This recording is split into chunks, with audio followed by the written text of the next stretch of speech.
रावण सीता मां को क्यों चुराया? कौन सी भूख थी उसे? बोलो। पेट की भूख थी क्या?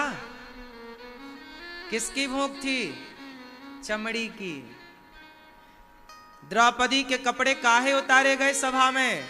दुर्योधन को पेट की भूख थी कि चमड़ी की? बोलो। ये छोटी छोटी बच्चियों के साथ बलात्कार हो जाता है, पेट की भूख के कारण होता है कि चमड़ी की भूख के कारण? हाँ साहब, पेट की भूख से खतरनाक है चमड़ी की भूख। और ये चमड़ी सबसे खतरनाक इंद्री है। आप अपनी चमड़ी को जरा संभाल के रखें, सहेज के रखें। आपकी चमड़ी किसी पराई स्त्री और पराये पुरुष की तरफ ना बढ़े। आपकी चमड़ी सदा दीन दुखियों की सेवा के लिए आगे बढ़नी चाहिए।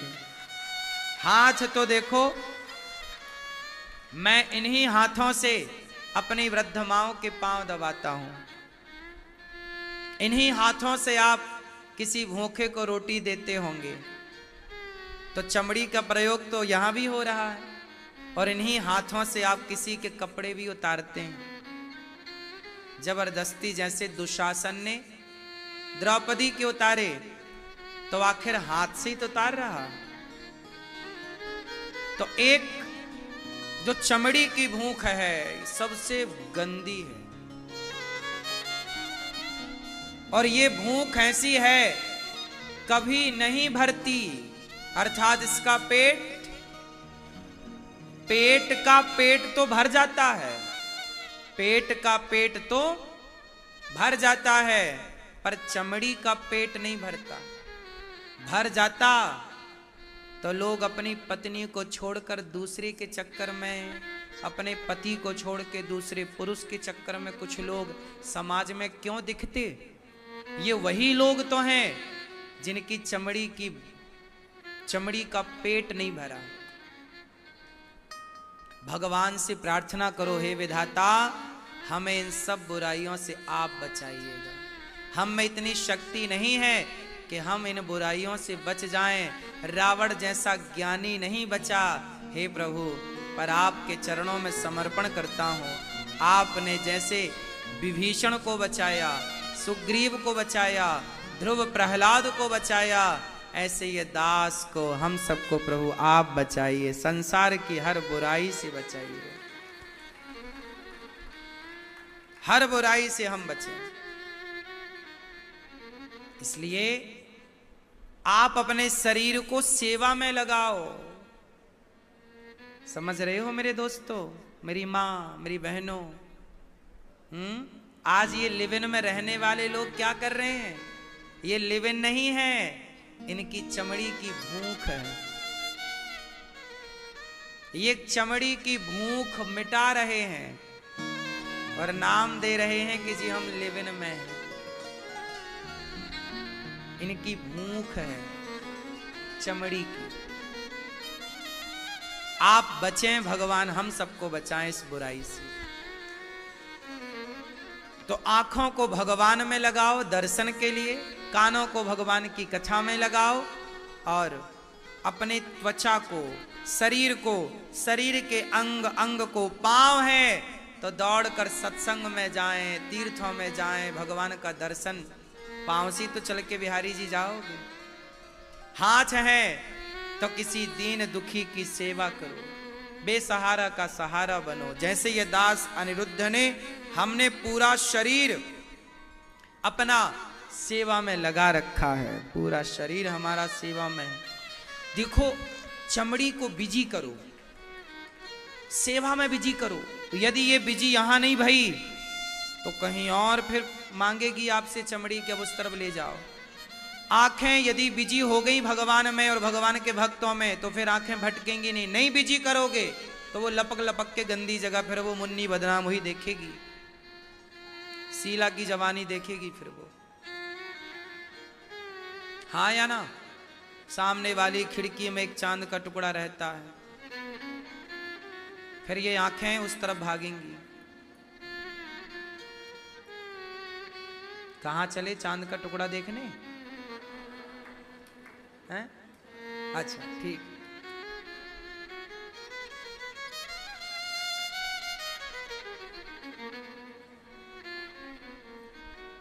तो आंखों को संभाल लो समय रहते, वरना ये आंखें कहां भागेंगी? सामने वाली खिड़की में। सामने वाली खिड़की में भागें, उसके पहले भगवान की खिड़की की तरफ लगा दो। मेरे घर के आगे श्याम, मेरे घर के आगे श्याम तेरा एक मंदिर बन जाए। जब खिड़की खोलूं तो तेरा दर्शन हो जाए। जब खिड़की खोलूं तो तेरा दर्शन हो जाए। तो आंखें कहाँ लगे? खिड़की खोलो तो भगवान नजर आए। आंखों को यहां लगाना, कान को भगवान की कथा में लगाना, चमड़ी को भगवान की सेवा, गुरु की सेवा। माँ की खूब पांव दबाओ, पिता के खूब पांव दबाओ, बड़े बुजुर्गों के खूब पांव दबाओ, खूब सेवा करो। लग जाएगी नहीं ये चमड़ी सेवा में तो फिर भटकेगी। क्यों मेरी माँ? आज ये बताओ, जो आदमी बिजी है वो ज्यादा परेशान है कि जो फ्री है वो ज्यादा परेशान है? हाँ, सबसे ज्यादा मन किसका भटकता है? जो बिजी है उसका या जो फ्री है उसका? हाँ, मन उसी का तो भटकेगा जिसका मन कहीं लगा ही नहीं। तो मन आपका भटके कहीं लगे। अब अनिरुद्धाचार्य है, हमारा मन सेवा में लगा है। कोई भी आता है हम उसे ले जाते हैं माँ का दर्शन कराने। सेवा कर लो भैया, दर्शन कर लो। उसके हाथ से अन्नदान करा देते हैं, ले भैया दे तू भी बांट। तो हम बिजी हैं, सेवा में जुड़े हैं। जब बिजी हैं तो फिर मन के भटकने की कोई संभावना, इसलिए मेरा मन स्थिर रहता है। आप लोग कहते हैं गुरुजी हमारा मन स्थिर नहीं है, महाराज जी हमारा मन स्थिर नहीं है। अरे भैया, मन को लगा दो ना, कहीं सेवा में लगा दो। अपने माँ बाप के पांव दबाओ, अपने गुरुजनों की सेवा कर लो। गोपाल जी ले आओ, गोपाल जी की सेवा में लगे रहो। गैया रख लो घर में, गैया की सेवा में लगे रहो, उसी के हाथ फेरते रहो। बिजी रखो अपने को। बिजनेस कर लो, बिजनेस में लगे रहो, काम करो। फ्री मत रहो। फ्री दिमाग शैतान का, खाली दिमाग खाली ना रहो। खाली मन नाश कराएगा। बिजी रखो। हम इतने बिजी रखते हैं अपने आप को कि हमारे मन को जरा कुछ सोचने का समय ही नहीं मिलता। इतना बिजी रखता हूं अपने आप को। एक एक मिनट का मैं उपयोग करता हूं। एक मिनट, एक एक सेकंड की कीमत मैं जानता हूं।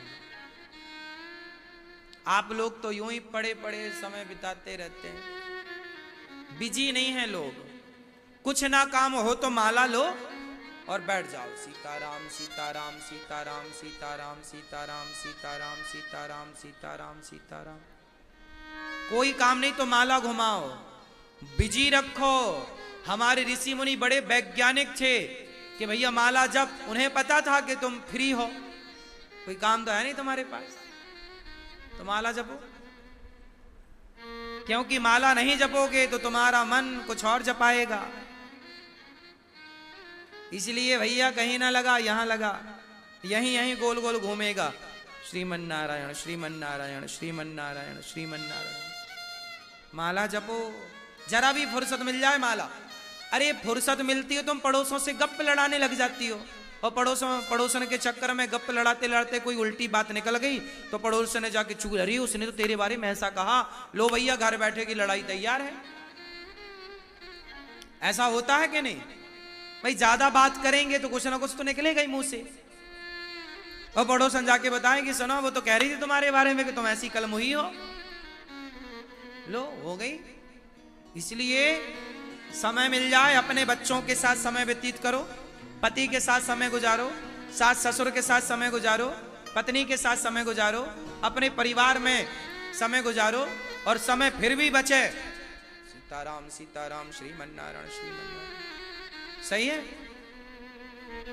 अब आपके पास समय मिलता है ना, तो आप पड़ोसी को आई लव यू लिख के भेज देते हैं, आई लव यू, है ना।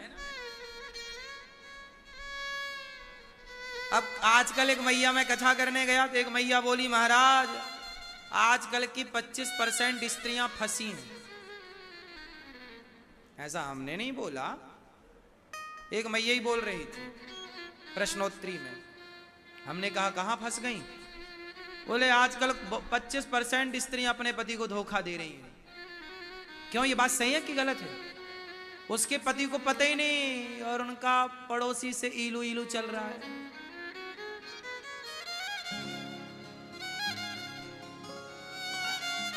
बॉस से इलू इलू हो गया है। क्यों, ये बात सही है? पता नहीं किस रूप में देखो। तो आजकल यही चल रहा है। पुरुषों का उस मैया ने बताया 50%।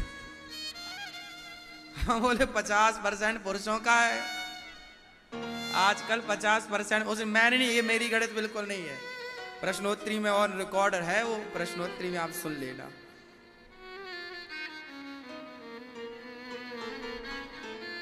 आजकल बहुत सुनने में मिलता है कि स्त्रियां ना दूसरी जगह, पति के होते हुए, बच्चों के होते हुए भी फंसी पड़ी हैं दूसरी जगह। ये बात सही है? 50-25% नहीं तो फिर भी कुछ परसेंट तो होगा ही, हाँ या ना। और पुरुषों को भी आप देखते ही हैं, कुछ पुरुषों को कि पत्नी है अच्छी खासी, बच्चे हैं, अच्छी खासी जिंदगी सेट है, फिर भी वो पड़ोसन से सेट है, परेशान है। तो ये सब आजकल बहुत तेजी से बढ़ रहा है और इसका केवल एक कारण है कि आजकल का व्यक्ति फ्री है। क्या है? फ्री है। और जो फ्री है वो फंसा है। इसलिए व्यस्त रहो काम में, और समय मिले तो फिर मन को और पवित्र करना है तो माला ले लो। आप सब अपने अपने पतियों को एक एक माला पकड़ाओ, बोले काम करो और सब फ्री बचो तो माला जपो, घर आओ हमारे संग बैठो। पति के संग बात करता नहीं है, पति के संग बात करती नहीं, पत्नी के संग बात करता नहीं, और मोबाइल पे देखो तो हर सबको आई लव यू लिख के भेज रखा है। कोई तो एक्सेप्ट करेगी या करेगा? हाँ या ना? तुमने भी भेजा किसी को? नहीं? खाओ मां कसम कि नहीं भेजा आई लव यू।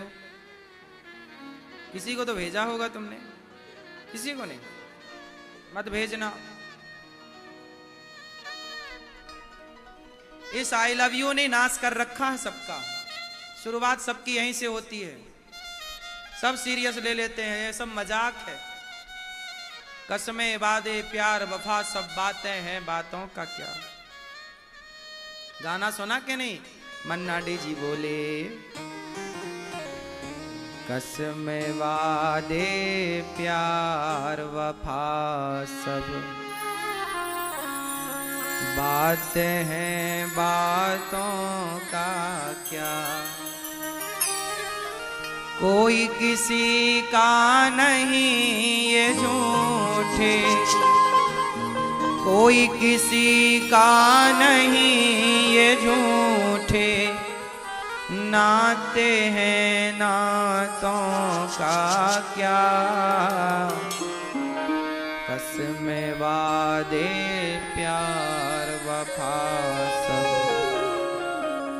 बातें हैं, बातों का। ये सब बातें हैं, सीरियस मत लिया करो। तो हमारी आंख, हमारे कान, हमारे चमड़ी और हमारी नाक सदा ये कौन सी गंध लें? जैसे भगवान को चढ़ा हुआ पुष्प, उसे सूंघ लो, उसे निर्माल्य कहते हैं, वो गंध लेनी चाहिए। इत्र डायरेक्ट आप लोग इत्र खरीद के ले आते हैं और सीधा मारते रहते हैं बॉडी पे, ये गलत तरीका है। कभी भी इत्र या परफ्यूम या कोई भी चीज अपने लिए नहीं लानी चाहिए, भगवान के लिए। वो इत्र पहले भगवान जी को लगाओ, भगवान जी के इत्र से मालिश करो। कोई भी परफ्यूम पहले भगवान को डालो और फिर भगवान को डालने के बाद वो बन गया प्रसादी इत्र। तो फिर वो प्रसादी इत्र लेने की परंपरा है, अपने लिए इत्र नहीं, भगवान का प्रसादी इत्र हो, है ना। क्या हो, जैसे स्त्रियां मांग भरती हैं, आप सिंदूर खरीद के लाती हो बाजार से, सीधा मांग में भर लेती हो, ये गलत तरीका है। सिंदूर लाओ, सबसे पहले श्री किशोरी जी को, श्री सीता जी को, लक्ष्मी जी को, मां भगवती को पहले सिंदूर अर्पित करो। पहले माता जी की मांग में सिंदूर लगाओ। आपके घर में सीता जी का चित्र हो, लक्ष्मी जी का चित्र हो, लक्ष्मी नारायण तो सबके घर होने ही चाहिए। सुन लो, क्या होने चाहिए, लक्ष्मी नारायण जी सबके घर होने चाहिए। सिंदूर लाओ, पहले लक्ष्मी जी के लगाओ, फिर वो सारा सिंदूर आपके लिए क्या बन गया, थोड़ा सा उनका सिंदूर जो प्रसादी बचा वो उसमें मिला लो, फिर वो प्रसादी सिंदूर से अपनी मांग भरनी चाहिए। हे मां, जैसे आपकी मांग का सिंदूर अमर है, ऐसे हमारे भी मांग का सिंदूर अमर हो जाए। प्रसादी सिंदूर, प्रसादी इत्र। इत्र कैसा हो, प्रसादी इत्र कैसे होता, पहले भगवान जी को, जैसे आप रोटी बनाती हो पहले भोग लगाती हो, तो भोग लगा के फिर वो दाल चावल सब्जी रोटी, भोग लगा के दाल को दाल में, चावल को चावल में, सब्जी को सब्जी में मिलाए, वो पूरा बन गया प्रसाद। वो प्रसाद ग्रहण करो, ग्रहण कराओ, ठीक है।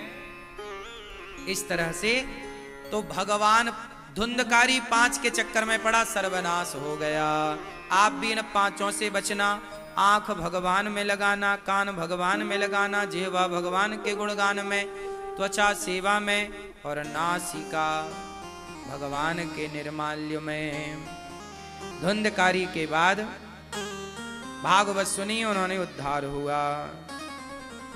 जन्माद्यस्य यतोऽन्वयादितरतस्य, जन्म आदि यस्य जन्माद्यस्य, जिस परमात्मा के द्वारा सृष्टि उत्पन्न होती है, भगवान पालन करते हैं, संहार करते हैं, ऐसे भगवान को हम नमस्कार करते हैं। वो स्वानैव राजतीति स्वराट, भगवान स्वयं प्रकाशित हैं, भगवान को किसी से प्रकाश लेने की आवश्यकता नहीं है। मोहियन्त यत् सूरयः, बड़े बड़े यत् सूरी जिस परमात्मा पर मोहित हो गए, ऐसे भगवान को सत्य स्वरूप मान के हम उनका ध्यान करते हैं। सत्यम परम धीमहि। भगवान धर्म की स्थापना करने आए, 24 अवतार हुए भगवान के।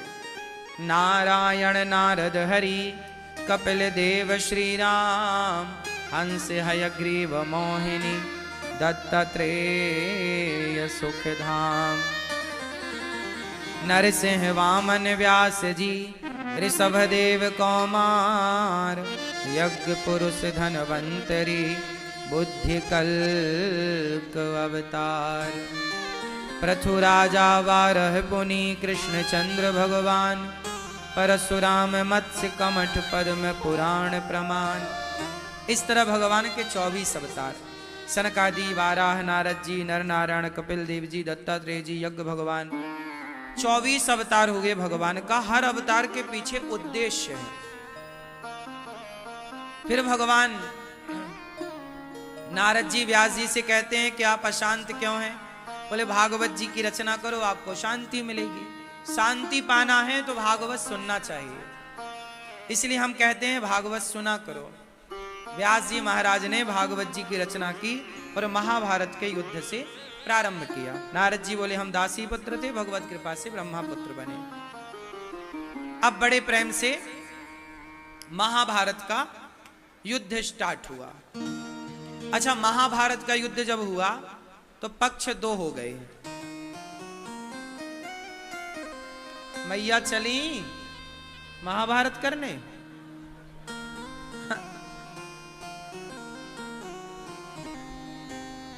महाभारत की कथा। आप लोग करते हो कि नहीं? महाभारत नहीं करते? सास के साथ, पति के साथ चलता महाभारत। महाभारत है ना, हो गया।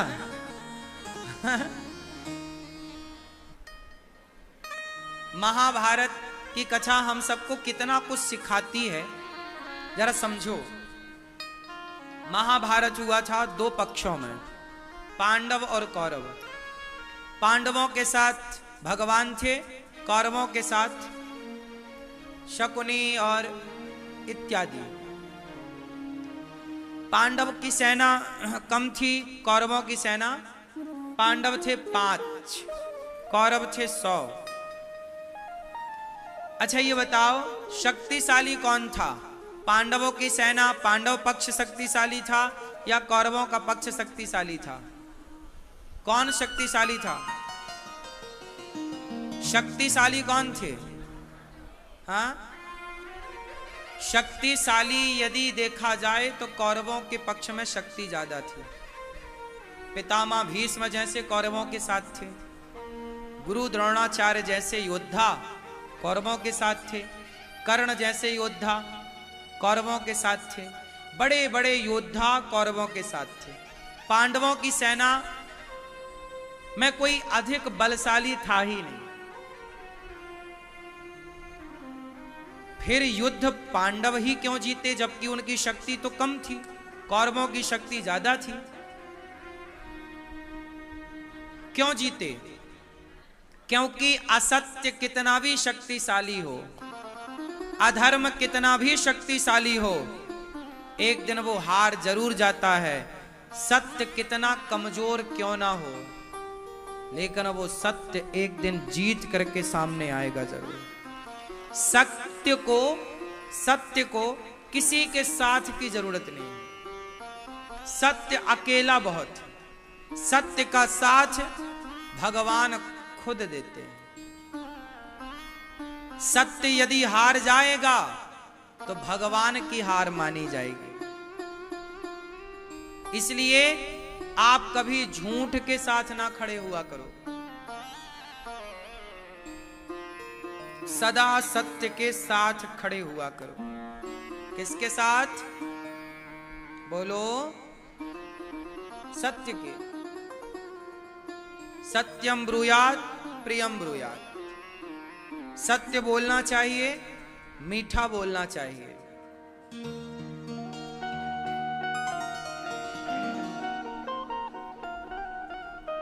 एक बार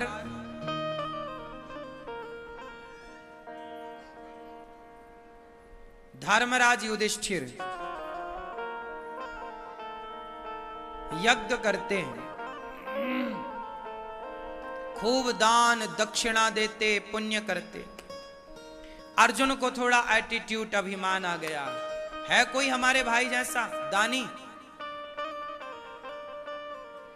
देखो, भगवान ने पांडवों का वहां तो साथ दिया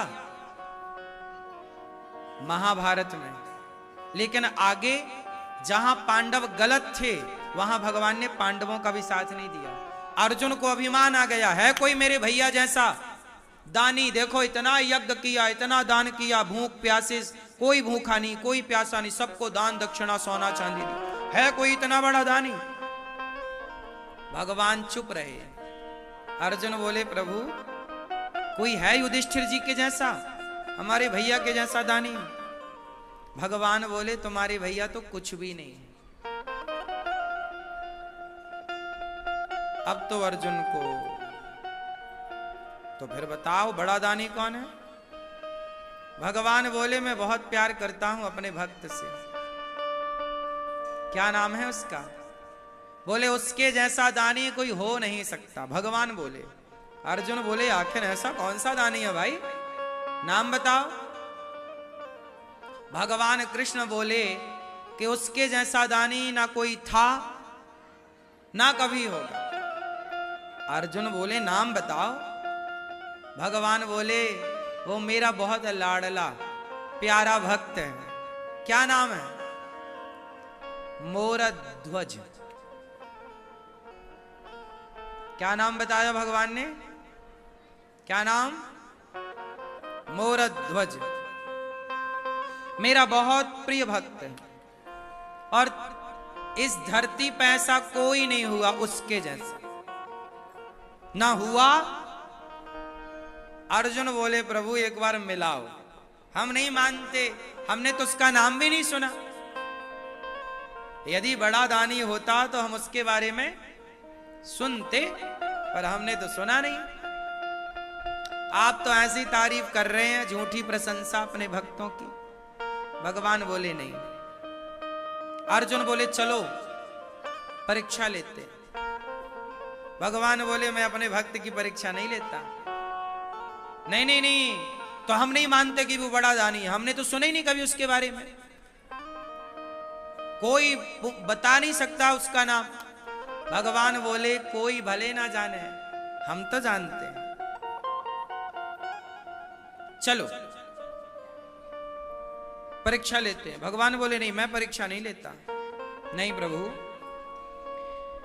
समाज के सामने उसका नाम तो आना चाहिए जिसे आप पसंद कर रहे हैं,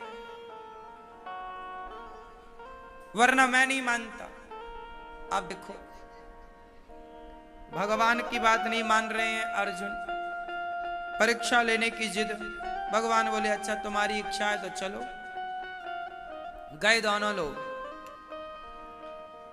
पंडित जी बन के गए दोनों, ब्राह्मण। अर्जुन भी पंडित जी बन गए और भगवान कृष्ण भी ब्राह्मण बन गए। मोरध्वज का नियम था कि बिना दान दिए भोजन नहीं करते थे, और दान वो देते थे जो आप मांगते थे। जो मांगोगे वो दिया जाएगा। लोग जाते, कोई सोना मांगे, कोई चांदी मांगे, कोई गाय मांगे, कोई जमीन मांगे, कोई कुछ मांगे, वो सब कुछ राजा देते। और सब देने के बाद फिर वो भोग लगाते भगवान जी को और फिर प्रसाद पाते। इतने बड़े दानी थे मोरध्वज कि भगवान उनकी प्रशंसा करते। अब ब्राह्मण बन के अर्जुन और श्री कृष्ण दोनों गए, लाइन में जाके ये भी बैठ गए। सबको वो दान कर रहे थे, सब दीन दुखी ब्राह्मण सब थे, कोई कुछ मांगे सब। जब नंबर आया भगवान श्री कृष्ण का और अर्जुन का, मोरध्वज ने हाथ जोड़ के कहा हे ब्राह्मण देवता, आपको क्या चाहिए? भगवान ने सारा की, अर्जुन मांगो क्या चाहिए? बोले हमें कुछ नहीं समझ में आ रहा प्रभु, आप बताओ। भगवान बोले चलो परीक्षा लेंगे तो सबके बीच में इनका नाम आएगा। देखो यदि आपके जीवन में कष्ट आया है तो आप ये मानना कि भगवान आपके लिए कुछ बेहतर सोच रहे हैं। मोरध्वज के ऊपर अब देखो कितना बड़ा संकट आएगा। भगवान ने कहा कि यदि देना हो, मैंने सुना है कि आप बड़े दानी हो। मोरध्वज ने कहा प्रभु मैं दानी नहीं, भगवान ने जो दिया है आप सबकी सेवा में लगता है। मैं चाहता हूं, भगवान ने कहा मैं चाहता हूं कि मेरा शेर बाहर खड़ा है, महीनों का भूखा है, आप उसे कुछ मांस की व्यवस्था करें। पर मेरा शेर बूढ़ा है, दांत टूट चुके हैं, मांस फाड़ नहीं सकता, दांत होते तो फाड़ लेता, कड़ा मांस खा नहीं सकता, फाड़ नहीं सकता, भूख से तड़प रहा है। हमें लगा कि आप बड़े दानी हैं तो आप हमें मांस दे दो। मोरध्वज बोले शेर का पेट भरना जिम्मेदारी है, एक काम करो ब्राह्मण देवता, मेरा मांस परोस दो।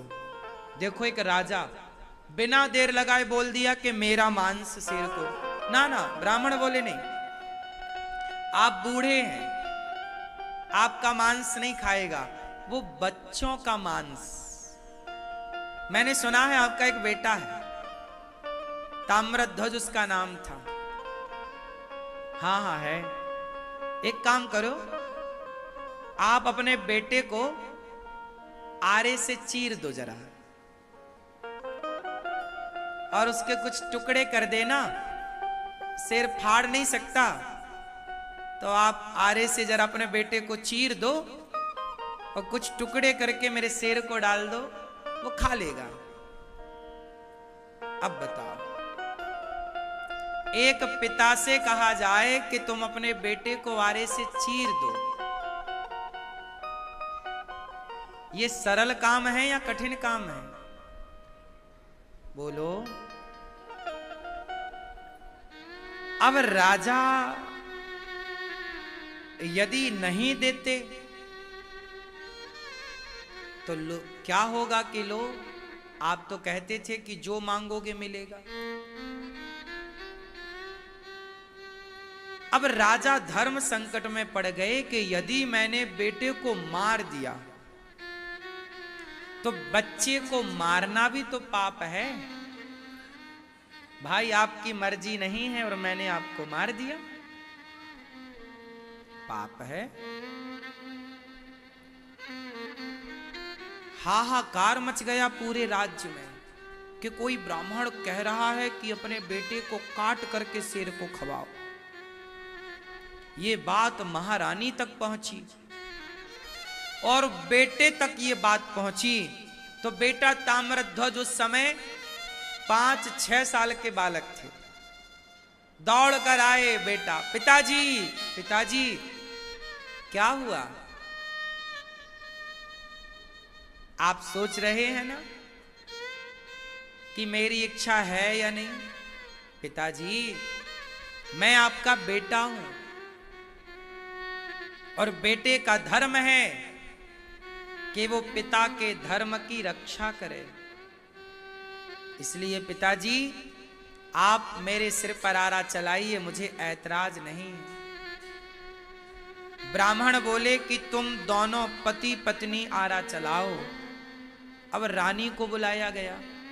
मां कैसे आरा चलाए? आरा समझते हैं लकड़ी चीरने का।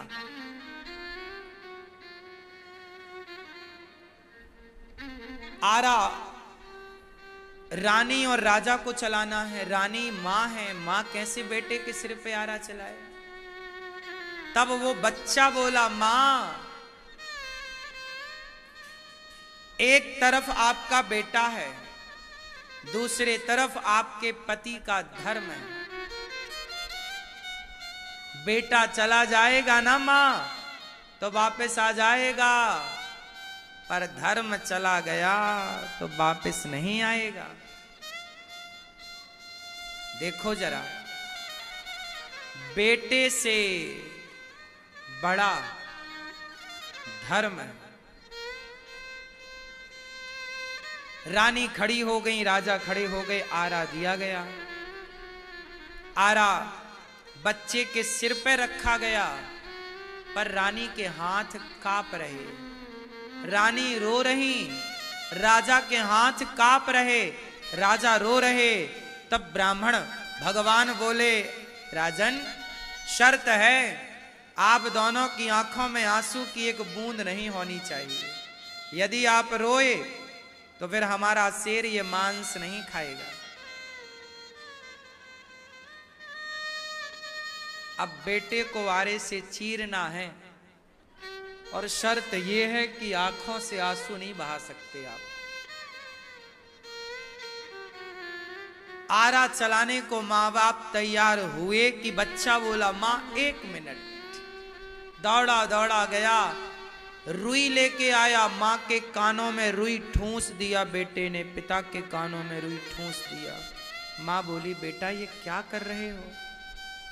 मां अपने कानों में रुई लगा लो। मां क्यों?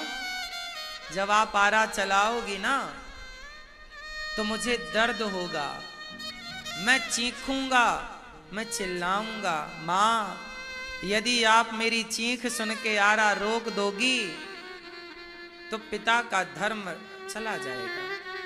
मैं कितना भी चीखूं चिल्लाऊं मां, आरा रुकना नहीं चाहिए।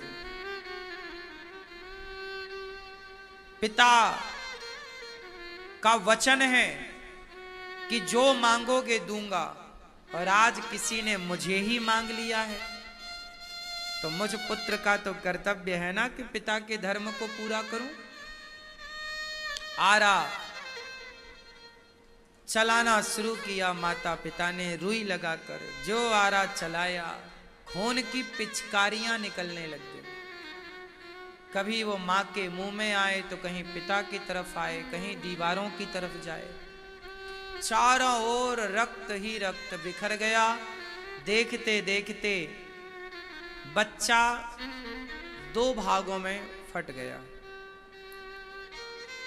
भगवान ने कहा, राजन बच्चे का दायां अंग ले जाओ और मेरे शेर को डाल दो, और बायां अंग ले जाओ गटर में फेंक दो। ये सुनते ही रानी की आंखों से आंसू झरने लगे। भगवान बोले, महारानी आपकी आंखों में आंसू क्यों? महाराज, मेरे बेटे का एक अंग आपके काम आया, पर मेरे बेटे का दूसरा अंग आपके काम नहीं आया, इसलिए आंखों में आंसू आ गए कि मेरे बेटे का बलिदान पूरा का पूरा आपके काम ना आया। अच्छा, ब्राह्मण बोले, भगवान बोले, अच्छा शेर का पेट तो भर गया, शेर ने खा लिया बच्चे का मांस। अब ब्राह्मण बोले, अर्जुन और कृष्ण दोनों थे। भगवान बोले कि हमें बड़ी भूख लगी, जरा हमें भोजन कराओ। अब राजा रानी गए और भोजन तैयार किया, परोसा, चौकी लगाई, थाली रखी। जैसे ही प्रसाद आया, दाल चावल सब्जी रोटी जो भी परोसा गया, आया तो भगवान श्री कृष्ण उठकर खड़े हो गए। राजन, हम तुम्हारे घर भोजन नहीं करेंगे। क्यों? क्योंकि तुम हत्यारे हो, तुमने अभी अपने बेटे की हत्या की है, और हम हत्यारों के घर भोजन नहीं करते। मोरध्वज बोले, महाराज मैंने हत्या नहीं की, आपने कहा, तो आपके कहने से मैंने आपके वचन को पूरा किया है। नहीं, देखो कई बार ऐसा लगता है कि भगवान कितने निष्ठुर हो गए। कई बार भगवान निष्ठुर बनके खड़े रहते हैं, लेकिन क्या करें, उस निष्ठुरता के पीछे ही तुम्हारा भाग्य और तुम्हारा भविष्य छिपा होता है। भगवान बोले, हम तुम्हारा भोजन नहीं करेंगे, तुम हत्यारे हो। अभी बेटा मरा, इसके लिए राजा रोए नहीं, पर मेरे द्वार से आज पहली बार कोई ब्राह्मण, कोई संत भूखा जा रहा है। आकाश की ओर मुख करके रो पड़े मोरध्वज, हे विधाता, पहली बार मेरे द्वार से कोई भूखा जा रहा है। हे विधाता, मुझे इस कलंक से बचा लो, मुझे इस पाप से बचा लो। बेटा ताम्रध्वज, बेटा एक बार तूने मर के अपने पिता के धर्म को बचाया, एक बार जीवित होकर पिता के धर्म को बचा बेटा, वरना ये दुनिया मुझे पुत्र का हत्यारा कह के बुलाएगी। हे विधाता, मुझे इस पाप से बचा लो। यदि मैंने सपने में कभी किसी का बुरा ना किया हो, मैंने सदा प्रभु आपकी सेवा की हो, आपके भक्तों की सेवा की हो, कभी मैंने मन से, वाणी से, कर्म से कभी किसी का दिल ना दुखाया हो, तो हे विधाता, हे प्रभु, हे भगवान, मुझे इस कलंक से बचा लो। बेटा ताम्रध्वज, एक बार तूने मरकर अपने पिता के धर्म की लाज रख ली बेटा, एक बार अपने पिता के लिए जीवित होके अपने पिता के धर्म को बचा। आज तू जीवित नहीं होगा तो तेरे पिता का धर्म चला जाएगा। जब ये कहा और रो पड़े मोरध्वज, आंखों से आंसू जब गिरे तो आवाज आई, पिताजी मैं मर कर भी आपके धर्म की रक्षा करूंगा और आपके लिए जीवित होकर भी आपके धर्म की रक्षा करूंगा। उसी द्वार से ताम्रध्वज, वही बालक, वही सुंदर सा बालक दौड़ता हुआ आया और पिता के हृदय से लग गया। पिताजी देखो मैं आ गया। मोरध्वज ने होश संभाला, अपने आप को संभाला। उन्हें लगा कि मैं होश में हूं या नहीं। ध्यान से देखा, तू तो मर चुका था, कैसे जीवित हुआ? सामने देखा तो वहां कोई ब्राह्मण नहीं, साक्षात भगवान श्री कृष्ण खड़े थे। और अब की बार मोरध्वज नहीं, भगवान श्री कृष्ण रो रहे थे। अर्जुन की सिसकियां बंद नहीं हो रही, अर्जुन रोए जा रहे हैं। मोरध्वज बोले, प्रभु आप? हाँ। भगवान बोले, मोरध्वज क्षमा कर दो। भगवान क्षमा मांग रहे हैं, क्षमा कर दो। क्यों प्रभु? अर्जुन के कहने से हमने तुम्हारी परीक्षा ली। हम जानते थे कि तुम कैसे हो, तुम कौन हो, पर हम जानते तो लोग थोड़ी जानते। पर आपने जो किया, इससे युगों युगों तक आपके नाम को ये दुनिया जानेगी कि दानी कोई हुआ है इस धरती पर तो मोरध्वज के जैसा, जिसने अपने वचन के लिए, अपने धर्म और अपने सत्य के लिए अपने पुत्र को भी धर्म के लिए समर्पित कर दिया। भगवान की कृपा से उनका मरा हुआ पुत्र जीवित हो गया। उन्हें सब कुछ जस का तस मिला, लेकिन समाज में अर्जुन को यह विश्वास दिलाया भगवान ने कि देखो, भक्त तो वही हो सकता है जो दुख में विचलित ना हो। सोचिए कि यदि मोरध्वज विचलित हो जाते कि नहीं मैं नहीं देता बेटे को, कुछ और मांग लो, तो क्या आज युगों बाद मोरध्वज का नाम होता? भगवान उनसे बहुत प्रेम करते हैं जो विपत्ति आने पर भी, दुख आने पर भी अपने धर्म से, अपने सत्य से विचलित नहीं होते। इसलिए मेरी मां, जब जीवन में कुछ दुख आए तो समझ लो कि भगवान कुछ बड़ी प्लानिंग कर रहे हैं। भगवान ने प्लानिंग की। अरे भगवान के कारण मोरध्वज के जीवन में इतना बड़ा संकट आ गया, लेकिन वो संकट के बादल छट भी तो गए।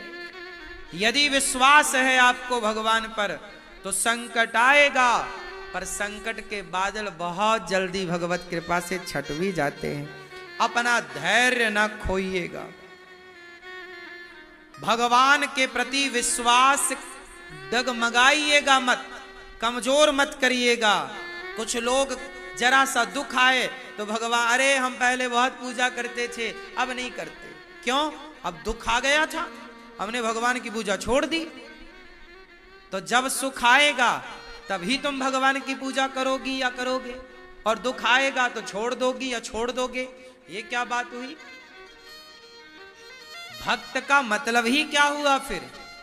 भक्त का मतलब तो ये है कि प्रभु ये सब कुछ आपने दिया है, सब कुछ आप ले लो, सब चला जाए, सब छोड़ दूं, लेकिन प्रभु मैं हर हाल में आपको नहीं छोड़ सकता हूं। सब छोड़ दिया। कितने भक्त हुए? मीरा ने सब कुछ छोड़ा, पति, राज वैभव सबको पकड़ती, तो कृष्ण कैसे पकड़ में आते? सबको पकड़ करके भगवान को नहीं पकड़ा जा सकता मेरी मां। एक ही पकड़ में आएगा, या जगत या जगन्नाथ? किसे पकड़ना है वो डिसाइड आपको करना पड़ेगा।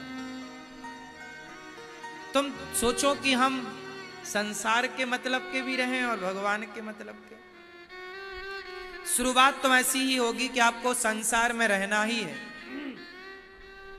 पत्नी हो, मां हो, बेटी हो, तो गृहस्थी के काम तो करने हैं, सारी जिम्मेदारियां पूरी करो, पर तन से, शरीर से मन सदा भगवान के लिए लालायित बना रहे, मन भगवान के लिए आजाद रहे, संसार में केवल तन रहे।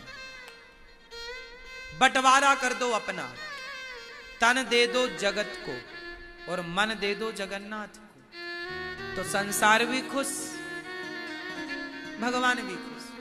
भगवान को तन नहीं चाहिए और संसार को मन नहीं चाहिए। संसार को आपके मन की कोई आवश्यकता नहीं है, संसार तो आपकी उपस्थिति चाहता है। क्यों? जगत आपकी उपस्थिति चाहता है, मन की नहीं, लेकिन भगवान मन की उपस्थिति चाहते हैं, तन की नहीं। इसलिए बैलेंस करके चलो। जगत में रहना ही कितना है, गई बहुत थोड़ी रही। नारायण अवचेत काल चिरैया चुग रही, निस दिन आयु खेत। 30 साल के हो गए तो 30-40 और बची। 50 साल के हो गए तो 30-40 और बची। भाई 90 के अंदर ही तो मरोगे। 90 भी ज्यादा बोल रहा हूं, आजकल तो 66 और 70 भी लोग क्रॉस नहीं कर रहे हैं। अब तो 70-75 के भीतर ही सिमट रही है दुनिया। बोलो हाँ कि ना? तो 50 साल के हो गए तो 50 से 70 कितना दूर है? 20। 75 कितना दूर है? 25। अब कितने बचे हो? तो रहना ही कितना है अब तुम्हें? 50 साल के हो गए तो 25 साल और बचा, और 25 के हो गए तो 50 साल और बचा। अब तो तुम्हारी तैयारी भी हो गई, अब तो बाल भी अपने रंग वंग बदल रहे हैं। अब तो बाल भी सफेद हो गए, आंखें भी फ्यूज हो रही हैं, कमर भी अब जवाब दे रही है, और घुटने भी कट कट करने लग गए हैं।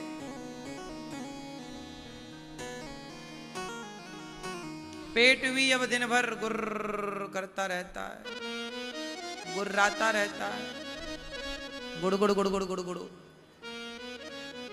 हाँ या ना? अब तो तैयारी कर लो। बचा कितना है? सदा यहीं रहोगे क्या? हम यहां के हैं ही नहीं, हम यहाँ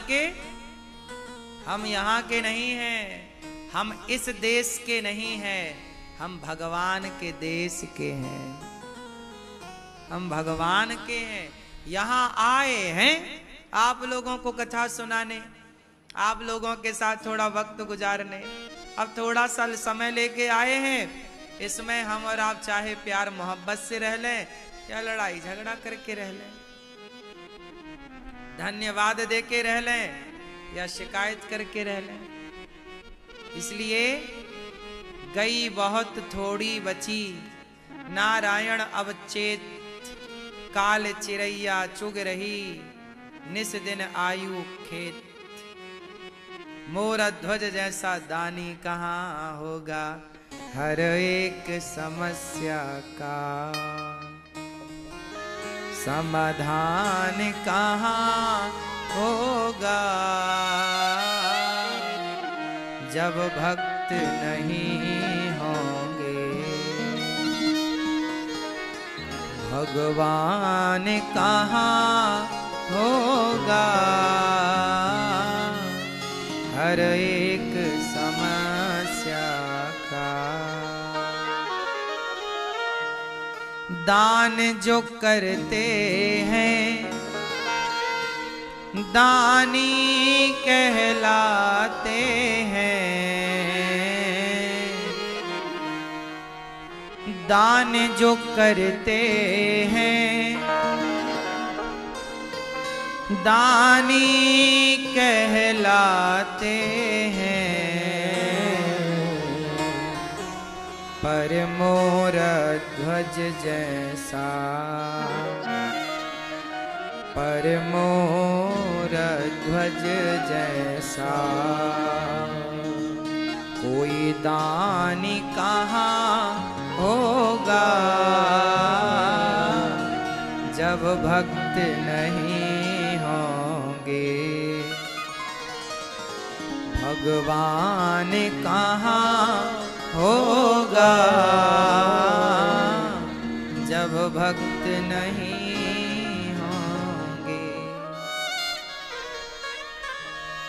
मेहमान जो आते हैं मेहमानी होती है। मेहमान जो आते हैं मेहमानी होती है। बताओ सबसे बढ़िया मेहमान कौन था? पर भक्त सुदामा सा मेहमान कहाँ होगा जब भक्त नहीं होंगे। दानी बहुत देखे पर मोर ध्वज जैसा नहीं। मेहमान बहुत देखे पर वेद जो पढ़ते हैं ज्ञानी कहलाते हैं। वेद जो पढ़ते हैं ज्ञानी कहलाते हैं। पर रावण के जैसा सबसे बड़ा ज्ञानी कौन? पर रावण के जैसा कोई ज्ञानी कहाँ होगा जब भक्त नहीं होंगे। जब भक्त नहीं होंगे तो भगवान कहाँ? इसलिए आपसे कहता हूं कि भक्त वही बन सकता है जो भगवान के लिए सब कुछ न्यौछावर करने को तैयार हो। भगवान लेते कुछ नहीं है, लेकिन आपका मोह की परीक्षा तो लेते हैं ना, कि देखें कि आपका अटैचमेंट किससे ज्यादा है।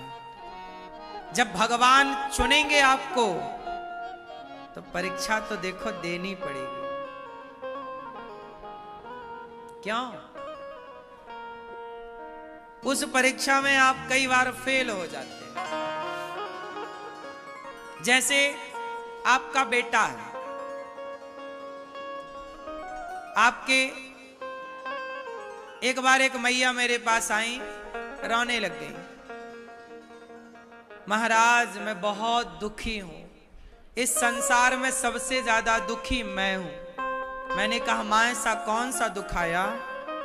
बोली महाराज 16 तारीख को मेरे बेटे का विवाह होना था, तैयारियां पूरी हो गई थी, निमंत्रण कार्ड बिक गए। निमंत्रण कार्ड मैंने सबको निमंत्रण दिया, घर घर सारा सामान खरीद लिया।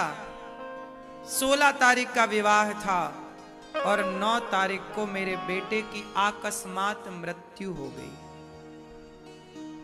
एक ही बेटा, इकलौता, ना कोई बेटी ना कोई दूसरा बेटा। अब आप समझ सकते हैं कि इस मां के अंदर कितनी पीड़ा होगी, एक कितना कष्ट होगा उस मां के भीतर जिसका बेटा विवाह की तैयारियां हो गई और जवान बेटा, घर चलाने वाला बेटा, कमाने वाला बेटा अपने बूढ़े माँ बाप को छोड़ के चला गया। कितना कष्ट, कितना पीड़ा उस माँ के भीतर रहा होगा।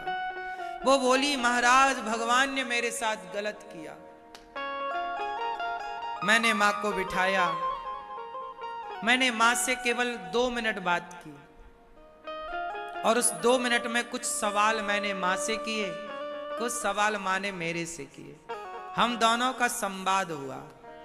मैंने उस माँ से कहा, माँ ये बताओ, भगवान ने तुम्हारे साथ बहुत गलत किया, ऐसा तुम आरोप लगाती हो भगवान को।